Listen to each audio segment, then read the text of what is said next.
Absolutely! That's the heart of prayer, right there. Jesus wasn't praying for show, he wasn't begging, he wasn't doubting. He prayed with confidence, knowing the Father always hears him.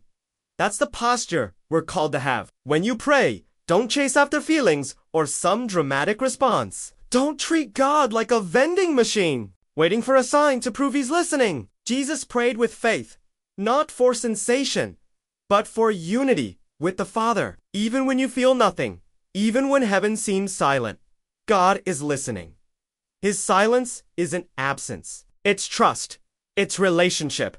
It's deeper than emotion. Jesus thanked the Father before the miracle even happened. That's faith.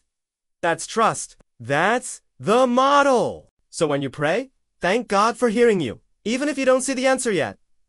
Pray for union, not just for results. That's how you walk, like Jesus, bold and confident in the Father's love. Pagkatapos ay inalis nila ang bato mula sa lugar kung saan inilagay ang patay.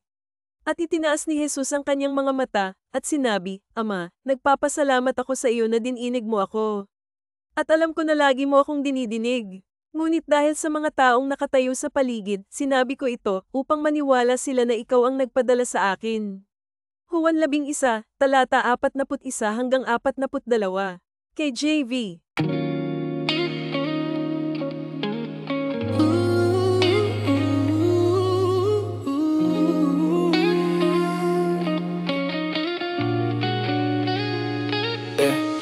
Talagang iyan mismo ang puso ng panalangin. Hindi nagdarasal si Jesus para lang magpakitang gilas. Hindi siya nagmamakaawa, hindi siya nagdududa. Nanalangin siya ng may tiwala. Alam niyang laging dinidinig siya ng amayan. Ang posisyon na tinatawag tayong magkaroon. Kapag nagdarasal ka, huwag mong abulin ang mga damdamin o ang ilang dramatikong tugon. Huwag mong tratuhin ng Diyos na parang vending machine na naghihintay ng senyales para patunayan na siya ay nakikinig. Nanalangin si Jesus ng may pananampalataya, hindi para sa sensasyon kundi para sa pagkakaisa sa Ama.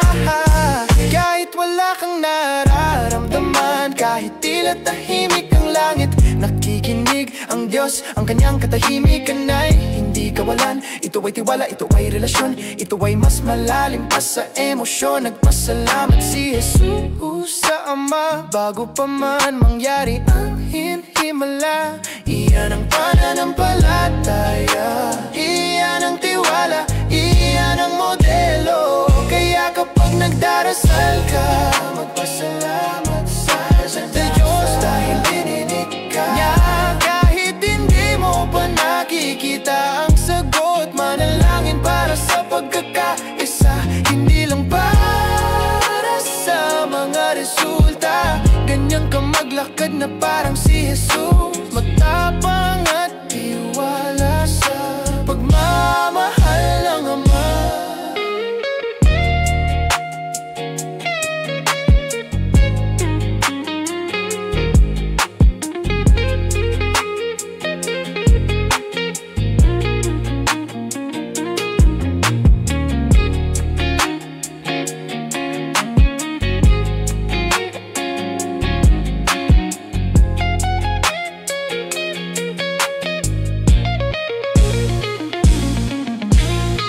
Paki-share po ang channel para sa kaluwalhatian ng Diyos. Si Jesus ay Hari.